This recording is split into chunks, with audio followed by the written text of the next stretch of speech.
Hello everyone, welcome to Sakshi chem classes. आज हम देखने वाले हैं इक्विलिब्रियम चैप्टर से, ये हाइड्रोलिसिस ऑफ सॉल्ट।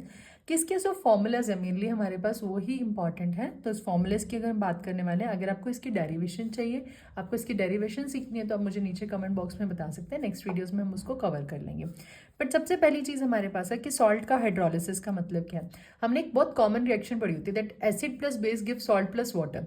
सो उसी रिएक्शन को अगर आप रिवर्स कर दोगे तो that is hydrolysis of salt. So ये एक ऐसा प्रोसेस है जहां पर सॉल्ट जो है रिएक्ट करता है वाटर के साथ और एसिड और बेस देगा।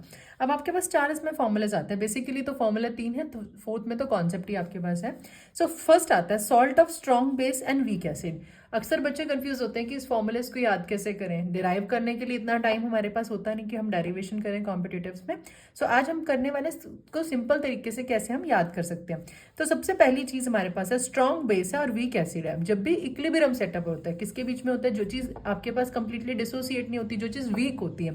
सो अगर मैं यहाँ पर बात करूँ तो मेरा एसिड क्या है? वीक है। वीक एसिड है, इसका मतलब मेरे पास यहाँ पर डिसोसिएशन कांस्टेंट एसिड का आने वाला, बेस का नहीं आने वाला। सो फर्स्ट फॉर्मूला है हमारे पास स्ट्रॉन्ग बेस और वीक एसिड। सो पीएच का फॉर्मूला क्या हो गया? हाफ हमने सबके आगे ही लिखना है, bracket P K W, ionization constant of water K W हो गया, उसका पीकेडब्ल्यू निकाल लिया, प्लस कौन सा वीक था? एसिड वीक था, पीके हो गया आपके पास, प्लस हमारे पास लॉग सी। और अगर हम बात करें हाइड्रोलिसिस कांस्टेंट की, तो वो क्या होगा? के डब्ल्यू बाई के ए, जो वीक है उसी की फॉर्म। उसके बाद है हमारे पास strong acid and weak base. So P H क्या हो गया? Half of P K W. अब एसिड क्या हो गया? स्ट्रॉन्ग हो गया।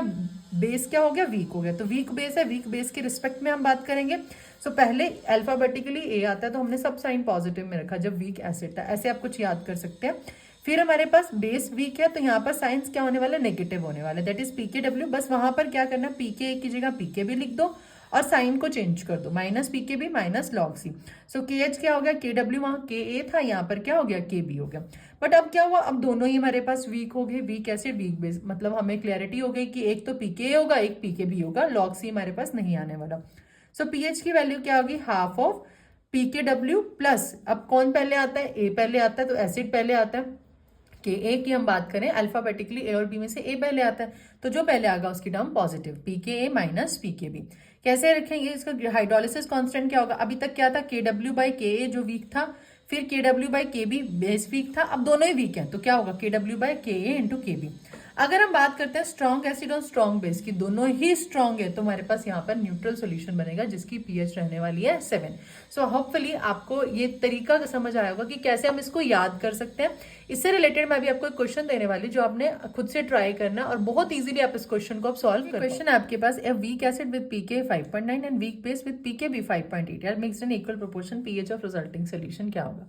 तो फॉर्मूलेज अभी हमने याद करें हैं, होपफुली आपको आइडिया लग भी गया होगा। पीके पीके भी दिया हुआ है, मतलब आपके पास दोनों ही क्या है? Weak acid weak base. Directly आप फॉर्मूला अप्लाई करिए और मुझे नीचे कमेंट बॉक्स में आंसर जरूर मेंशन करिएगा।